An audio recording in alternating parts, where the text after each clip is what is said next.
Assalamualaikum warahmatullahi wabarakatuh.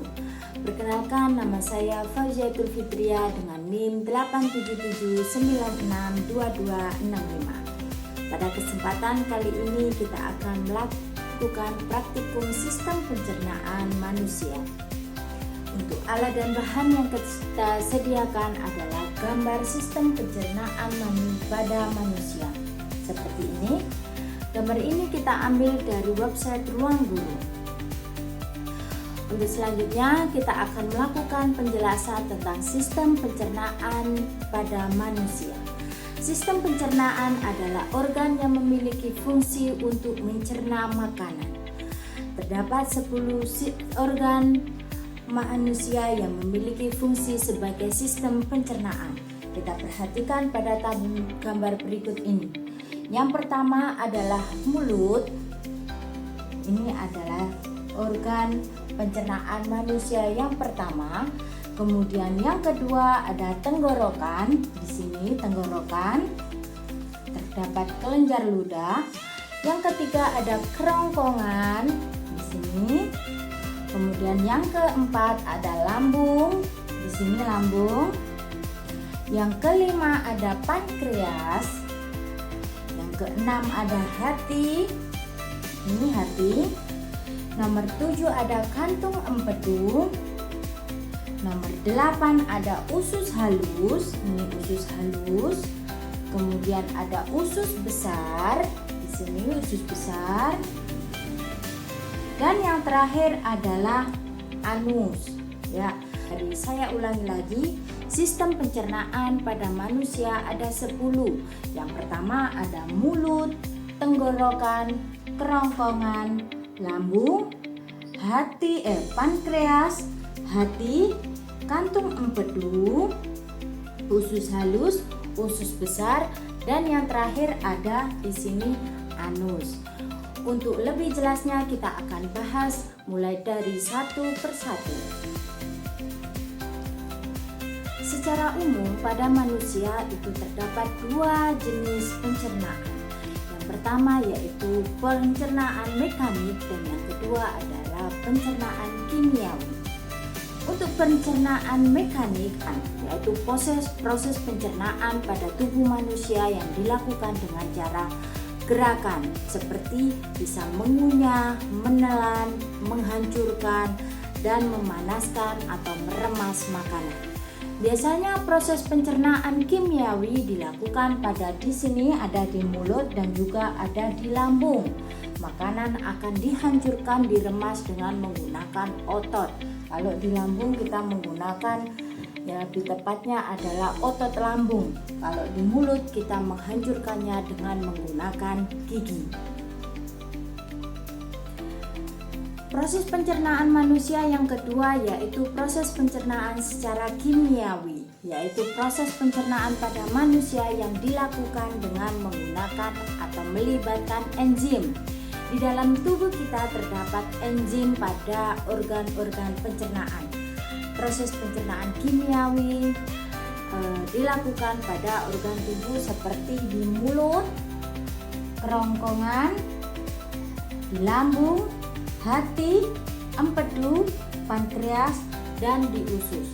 Di sini terdapat enzim-enzim yang bermanfaat bagi tubuh manusia. Fungsinya adalah untuk mengolah partikel yang kecil menjadi bentuk yang dapat diserap oleh tubuh. Sistem pencernaan yang pertama yaitu terjadi pada mulut. Berikut ini adalah gambar mulut. Di dalam mulut ini terdapat gigi, kelenjar ludah, dan lidah. Gigi merupakan sistem pencernaan pertama pada manusia. Di dalam gigi, makanan dan minuman dimasukkan, kemudian diolah atau dihancurkan menjadi partikel-partikel yang kecil. Di dalam gigi terdapat 2 sistem pencernaan, yaitu yang pertama adalah sistem pencernaan secara mekanik dan sistem pencernaan secara kimiawi. Karena di dalam gigi terdapat enzim amilase yang dihasilkan dari kelenjar ludah. Enzim amilase ini sangat berfungsi baik untuk tubuh kita. Di dalam mulut Di dalam mulut terdapat gigi. Fungsi gigi ini untuk menghancurkan makanan menjadi lebih kecil sehingga memudahkan enzim amilase untuk bekerja. Lalu enzim amilase kemudian mengambil sari pati bersama minuman untuk kemudian diolah menjadi gula yang akan diserap oleh tubuh. Enzim amilase sendiri itu dihasilkan dari kelenjar ludah, tepatnya ada di sini ya. Pada sistem pencernaan yang berikutnya setelah mulut yaitu terjadi pada tenggorokan ya. Kita perhatikan gambar berikut. Di sini adalah tenggorokan dan di sini adalah kerongkongan ya. Di sini adalah mulut. Makanan yang masuk dari mulut dari sini kemudian diteruskan melalui tenggorokan. Di sini adalah tenggorokan. Kemudian dari tenggorokan nanti akan diteruskan di kerongkongan. Tenggorokan atau disebut juga dengan faring, kerongkongan disebut juga dengan esofagus ya. Esofagus memiliki fungsi yang sama. Dia adalah mendorong makanan untuk masuk ke dalam lambung. Di sini terjadi pada kerongkongan, di sini terjadi gerak peristaltik yaitu gerak meremas dan mendorong makanan untuk menuju ke lambung. Pada proses pencernaan selanjutnya yaitu terjadi di sini. Ya. Ini adalah lambung. Kalau kita perhatikan gambar secara detailnya seperti ini. Ini adalah lambung, terdapat pilorus, otot striver, kardiak, otot striver atas, fundus, dan badan lambung. Pencernaan manusia di lambung terdapat dua jenisnya. Yang pertama adalah pencernaan secara mekanik dan yang kedua adalah pencernaan secara kimiawi. Pencernaan secara mekanik terjadi di lambung itu terjadi pada otot-otot lambung. Pada otot-otot lambung, makanan yang kita makan akan dihancurkan, diremas menjadi lebih kecil. Terjadi pencernaan secara kimia di lambung karena di lambung menghasilkan 3 enzim yang berguna bagi tubuh. 3 enzim tersebut adalah enzim pepsin, renin, dan enzim asam klorida. Di dalam lambung terdapat 3 enzim yang berfungsi untuk tubuh kita. Yang pertama adalah enzim pepsin. Enzim pepsin adalah enzim yang berfungsi mengubah protein menjadi asam amino. Yang kedua adalah enzim renin. Enzim renin berfungsi untuk mengubah protein menjadi kasein. Yang ketiga adalah asam klorida. Asam klorida berfungsi membunuh bakteri dan kuman yang ada pada makanan. Sehingga dapat disimpulkan fungsi organ pencernaan pada manusia yang berada di lambung memiliki fungsi yaitu sebagai protein mencerna. Yang kedua adalah sebagai penyimpan makanan selama 2-5 jam. Yang ketiga sebagai mematikan mikroorganisme yang terdapat di lambung karena terdapat asam lambung. Pencernaan selanjutnya yaitu terjadi pada hati, kantong empedu, dan pankreas. Hati, kantong empedu, dan pankreas ya. Bisa kita lihat pada gambar berikut ini. Yang warna merah ini adalah hati ya. Yang warna hijau adalah kantung empedu, sedangkan yang warna kuning ini adalah pankreas. Tiganya ini merupakan organ pencernaan pada manusia. Yang pertama kita bahas adalah hati. Ya, warna merah ini hati. Hati adalah organ pencernaan pada manusia. Di sini hati adalah sebagai pelengkap dalam sistem pencernaan pada manusia. Hati menghasilkan cairan empedu ya. Hati menghasilkan cairan empedu, sedangkan kantong empedu fungsinya adalah untuk mengalirkan ke usus halus. Kantong empedu berfungsi mengalirkan ke usus halus. Hati di sini berfungsi sebagai pencernaan yang diperlukan untuk pencernaan lemak ya, lemak di sini ya. Hati menghasilkan cairan empedu, sedangkan kantong empedu berfungsi untuk mengalirkan ke usus halus, Kemudian ada pankreas. Pankreas di sini ini menghasilkan enzim ya, dia memproduksi enzim. Enzim di sini digunakan untuk pencernaan karbohidrat, protein, lemak di usus halus ya. Jadi fungsi pankreas di sini ialah memproduksi enzim untuk mencerna karbohidrat, lemak dan protein di usus halus. Pada pencernaan manusia selanjutnya yaitu pada usus halus. Ini adalah usus halus. Kalau kita perhatikan, usus halus ini berada di antara lambung dan juga usus besar. Lambung dan juga usus besar. Kalau kita perhatikan gambarnya seperti ini. Ini adalah usus halus. Usus halus adalah organ pencernaan. Di sini dia berfungsi sebagai mencerna makanan. Usus halus panjangnya sekitar 670 cm sampai 760 cm. Di dalam usus halus ini terbagi menjadi 3 bagian. Yang pertama ada duodenum, jejunum, dan ileum. Usus halus terbagi menjadi 3. Yang pertama ada duodenum, jejunum, dan ileum. Duodenum atau yang biasa kita sebut dengan usus 12 jari ya. Usus 12 jari fungsinya sebagai pencernaan makanan secara kimiawi ya. Di sini. Ini pencernaan secara kimiawi. Proses pencernaan yang terjadi di usus halus atau pada usus 12 jari di duodenum adalah sebagai berikut. Yang pertama kita perhatikan makanan dari lambung ya. Makanan dari lambung masuk ke duodenum ya. Makanan dari lambung masuk ke duodenum. Akan di sini terjadi proses pencernaan kimiawi. Makanan akan dinetralkan dulu oleh senyawa bikarbonat dari pankreas.